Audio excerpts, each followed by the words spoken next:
ভ্রাতা দুঃশাসন দ্রৌপদীর বস্ত্র হরণ করো, যাও। ভগবান, ভগবান, এত দিনে তুমি আমার দিকে মুখ তুলে চাইলে ভগবান। মাগো, মাগো, বস্ত্র খোলো মা। ভগবান তোমার মঙ্গল করবেন এই মাগো। দুঃশাসন, ভিখারির মতো পাঠ করে করে তোর অভ্যেস খারাপ হয়ে গেছে। যা দ্রৌপদীর বস্ত্র হরণ কর, যা। বুঝতে পেরেছি, বুঝতে পেরেছি অগ্রজ। আঁচল ধরে মারো টান, পাণ্ডবদের যাবে সম্মান।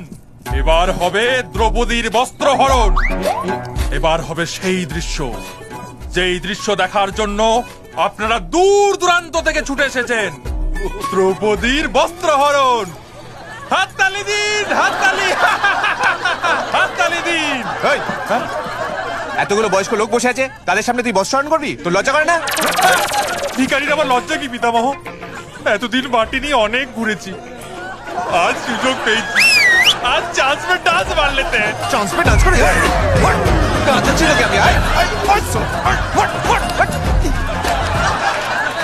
এইবার তোর পালা।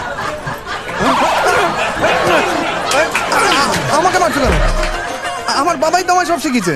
বাবা শিখিয়েছে? মহারাজ,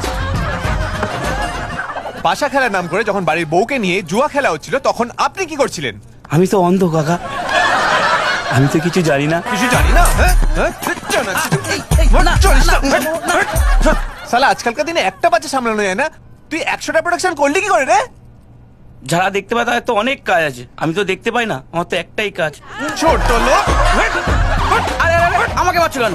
যে জোর বোর্ড বসেছে তাকে মারো। কিরে, ভাই ভাই ঝগড়া লাগাবি? এত সোজা? তোকে মেরে আজকে তোর হাড়গোড় ভেঙে কেরামের করছি বানো। আমাকে মারছো কেন? আমি কি বস্ত্র হরণ করেছি নাকি? যারা বস্ত্র হরণের প্ল্যান করেছে তাদের নামে কেস দাও। এই নাও, এইটা দিয়ে খেলাবে। এইবার হবে মহাভারতের আসল কেলানি পর্ব।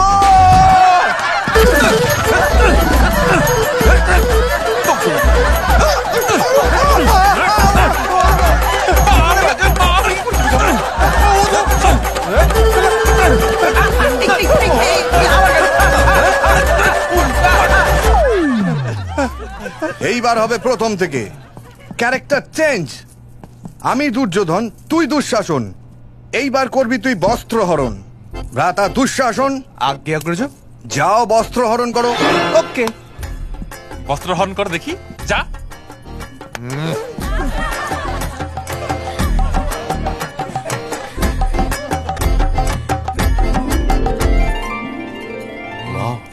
এটা কি হলো?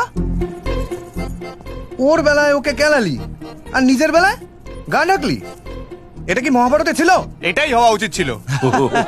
সেদিন যদি তোমাদের মধ্যে থেকে কেউ দ্রৌপদীর বস্ত্রহরণ হওয়া থেকে বাঁচাতো, তাহলে কুরুক্ষেত্রের যুদ্ধ হতোই না, লক্ষ লক্ষ মানুষ বেঁচে যেত। সেজন্যই কৃষ্ণ ভগবানের মতো এসে বাঁচিয়েছিলেন। ভগবানের মতো এসে বাঁচাননি, বাঁচিয়ে ভগবান হয়েছিলেন।